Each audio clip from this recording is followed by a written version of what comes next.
Hello friends, नमस्कार। स्वागत है आपका YouTube channel India Dheeraj Singh में। शेयर बाजार में बड़ी हलचल है दोस्तों। शेयर बाजार बहुत तेजी में है दोस्तों। लगभग 12,000 के आसपास कारोबार कर रहे हैं निफ्टी 50। उसमें से यूटीआई एएमसी का जो आईपीओ निकला था, इनिशियल पब्लिक ऑफर, एक तरह से डिस्काउंट में लिस्ट हुआ है दोस्तों ये। और जब ये आईपीओ निकला था, जब इसका डेट थी, तो उसमें हम देख रहे थे कि रिस्पांस ज़्यादा नहीं मिला था। तो उसके वजह से एक उम्मीद थी कि लगभग 10% ऊपर की तरफ या अपने प्राइस के आसपास या 10% नीचे की तरफ, इस तरह से ये खुल सकता है।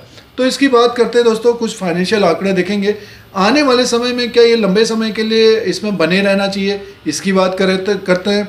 और दूसरा पॉइंट ये रहेगा कि क्या लिस्टिंग, जो लिस्टिंग के लिए कारोबार करते हैं, बहुत सारे निवेशक क्या करते हैं कि लिस्टिंग के लिए कारोबार करते हैं। तो लिस्टिंग तो मिली नहीं, एक तरह से डिस्काउंट में लिस्ट हुआ, तो एक तरह से पैसा बना नहीं, क्या करना चाहिए, तो उसका भी डिस्कशन करते हैं। इसमें सारी चर्चा करते हैं यूटीआई एएमसी का, और देखते हैं कि UTI asset management company limited आने वाले समय में क्या निवेशकों को फायदा करा सकता है। ये एक तरह से ऑफर फॉर सेल में था, और जो इसके एक तरह से ऑनर या प्रमोटर कह सकते हैं, life insurance corporation, bank of Baroda, Punjab national bank, state bank of India, T Rowe Price, ये सारी अपनी हिस्सेदारी बेच रहे थे।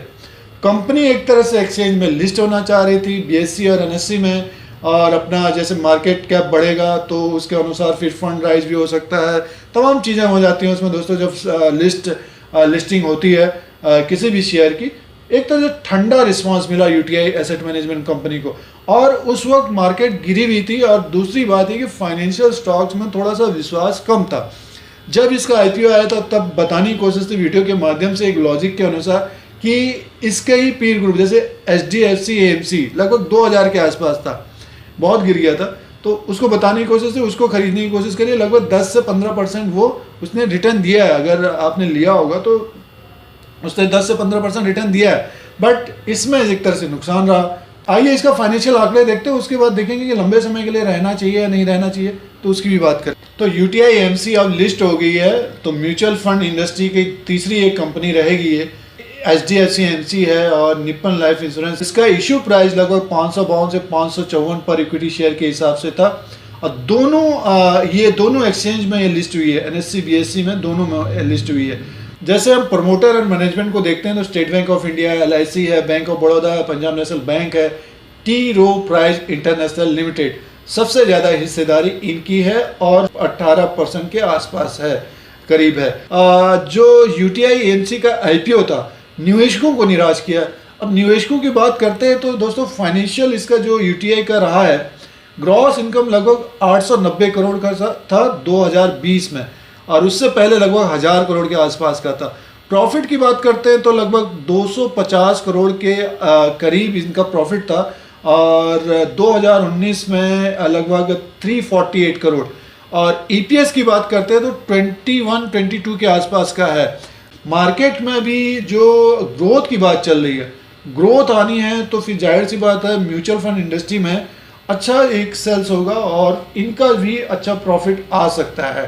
तो आने वाले दिनों में लॉन्ग टर्म के लिए जो बने रहना चाहते हैं उनके लिए एक तरह से ये शेयर अच्छा हो सकता है। ये आने वाले दिनों ग्रोथ की बात है, ग्रोथ में अगर ठीक ठाक रहता है डेफिनेटली ये अच्छा शेयर हो सकता है। तो दोस्तों, यूटीआई एएमसी का जो एक तरह से हम आईपीओ था, ऑफर फॉर सेल में था, तो आने वाले दिनों में जो इसको लेना चाहते हैं तो वो एक तरह से रखना चाहिए। और लिस्टिंग गेन के लिए, लिस्टिंग गेन के लिए हम लोग, बहुत सारे लोग का कारोबार करते हैं, निवेशक जो होते हैं लिस्टिंग गेन के लिए कारोबार करते हैं, तो उसमें से एक तरह से निकल जाना चाहिए, या फिर शाम तक देखिए, और या 1-2-5 दिन तक देखिए कि किस तरह का कारोबार कर रहा है, उसके हिसाब से निकलने की कोशिश करनी चाहिए। आईपीओ जब भी लिस्ट होता है 5 दिन का उसका ट्रेड देखिए। टेक्निकल आप उसको देख नहीं सकते, पीरियड पॉइंट के हिसाब से देख सकते हैं, बट ये कि जो चार्ट बनता है लगभग 3 से 6 महीने के बाद आप उसको प्रेडिक्ट कर सकते हो किस तरह का उसका स्वभाव है, कितनी वॉलिटी है, कितने वॉल्यूम्स होते हैं, मार्केट किस तरह से उसको देख रहा है। तो ये सारा कुछ चार्ट में टेक्निकल में झलकता है, और इसका जब रिजल्ट आएगा तो उसमें भी देखना पड़ेगा कि किस तरह का ग्रोथ हो रहा है। तो दोस्तों, ये कुछ पॉइंट्स थे यूटीआई एएमसी का। अगर हमको इसमें इन्वेस्टमेंट करना होगा तो कुछ न कुछ रिस्क लेना चाहिए, अपने अनुसार रिस्क देखने की कोशिश करनी चाहिए। जिनको आईपीओ के द्वारा मिला है, थोड़ा सा टाइम दीजिए। अगर आप बेचना नहीं चाहते, टाइम दीजिए, क्योंकि लिस्टिंग गेन तो नहीं मिला है, तो आने वाले दिनों में अगर बढ़ेगा तो तब निकलने की कोशिश करनी चाहिए। फिलहाल अब अगर रेट आता है जैसे 530 557 के आसपास जाता है तो फिर वहाँ पे अपना देखने की कोशिश करनी चाहिए। तो दोस्तों ये यूटीआई एएनसी का वीडियो था और इसमें जो ट्रेडिंग हो रही है 504 505 के आसपास है, लगभग 1 घंटा हो गया है और 490 के आसपास से लगभग ऊपर की तरफ भी गया था ये 525 529 के आसपास। और स्टॉक मार्केट शेयर बाजार काफ़ी ऊपर की तरफ है। यूटीआई एएनसी ने एक तरह से पैसा बना के नहीं दिया है, बट जो लंबे समय के लिए लॉन्ग टर्म के लिए तो ये पैसा बना के दे सकता है। तो अभी फाइनेंशियल स्टॉक ऊपर की तरफ जा रहे हैं, थोड़ी सी तेजी है, नहीं दीजिए, फिर एनालिस्ट या इन्वेस्टर्स देखेंगे कि किस तरह का इसमें इन्वेस्टमेंट करना चाहिए नहीं करना चाहिए। कुछ ब्रोकरेज हाउसेस का इसमें राय भी आएगी, तो फिर इस पर एक तेजी या फिर इसी के आसपास दिख सकता है। जिनको ये लगता है कि इसमें हमको इन्वेस्टमेंट नहीं करना चाहिए तो नहीं करना चाहिए। नया आईपीओ है, नया शेयर है, नया स्टॉक है, नया इक्विटी है, तो दोस्तों इसमें करना, जो थोड़ा सा रिस्क लगाना चाहते हैं तो इसको देखने की कोशिश करनी चाहिए। और जिनको अलॉटमेंट हुआ है, जिनको लॉटरी के माध्यम से मिला है, अगर ऊपर की तरफ जाता है, लिस्टिंग गेन के लिए आपने किया था तो निकलने की कोशिश करनी चाहिए। शॉर्ट टर्म वालों को तो निकलने की कोशिश करनी चाहिए। अगर ऊपर की तरफ जाता है तो जो लंबे समय के लिए थोड़ा सा इंतजार करना चाहिए और थोड़ा सा रिस्क उठाना चाहिए।